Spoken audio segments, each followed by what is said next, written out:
आजादी के 30 सालों तक भारत का शिक्षा मंत्रालय मोस्टली धर्म विशेष के नेता जैसे मौलाना अब्दुल कलाम आजाद, हुमायूं कबीर, मोहम्मद करीम छागला और सैयद नूरुल हसन के हाथों में रहा। क्या यह संयोग था?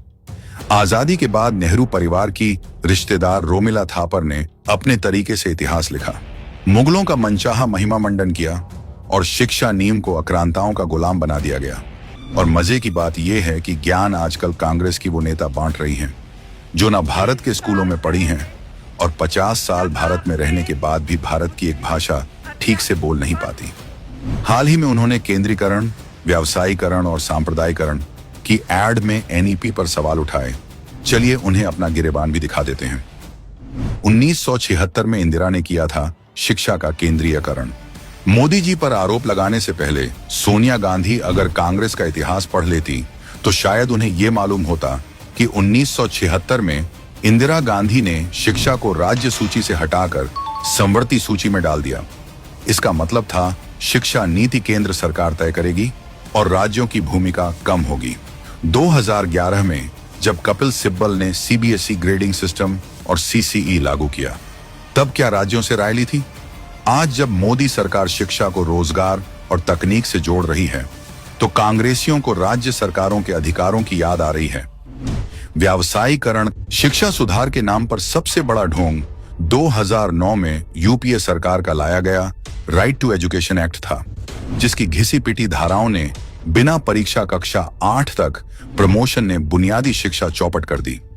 25% आरक्षण का बोझ प्राइवेट स्कूलों पर डालकर खुद कंगाल सरकार ने जिम्मेदारी से पल्ला झाड़ लिया, जबकि संविधान के तहत 0 से 14 साल तक मुफ्त शिक्षा दिलाने की जिम्मेदारी सरकार की होती है। आरटीई एक्ट में प्राइवेट स्कूलों पर सख्त नियम थोपे गए, जबकि सरकारी स्कूल बदहाल रहे। सरकार से मान्यता अनिवार्य होने से घूसखोरी बढ़ी, पसंदीदा लोगों को मान्यताएं दी जाने लगी।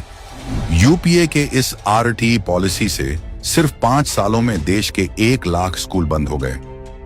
सांप्रदायिकरण, इतिहास से छेड़छाड़ का असली गुनहगार कौन? सोनिया गांधी कह रही हैं कि शिक्षा का सांप्रदायिकरण हो रहा है। इनके राज्य में कैसे किताबों के थ्रू स्टूडेंट का ब्रेन वॉश किया जाता था। उदाहरण के तौर पर कक्षा 6 की हिंदी किताब में लक्ष्मण जी द्वारा सूर्पणखा का नाक काटने और प्रभु राम के राक्षसों का वध करने पर सवाल उठाए गए। कक्षा 5 की किताब में भगवान श्री कृष्ण के नाम पर केशव नामक लड़का आक्रांता का सेवक दिखाया। कक्षा 4 में शेख चिल्ली और नसरुद्दीन जैसे किरदारों को शामिल किया गया। कक्षा 1 में दीपावली को बुरा दिखाया गया और कक्षा 2 में गाय को मरियल जैसा अपमानजनक शब्द कहा गया।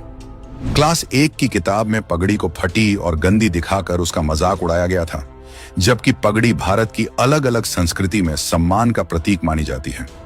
ये सब 2006 में यूपीए द्वारा लागू किया गया पाठ्यक्रम था और आज भी वही इतिहास हम पढ़ रहे हैं। सफाई अभी हुई नहीं है, सड़न जड़ों में है। सोनिया जी, आप चिंता ना करें, कूड़ा तो साफ होकर रहेगा।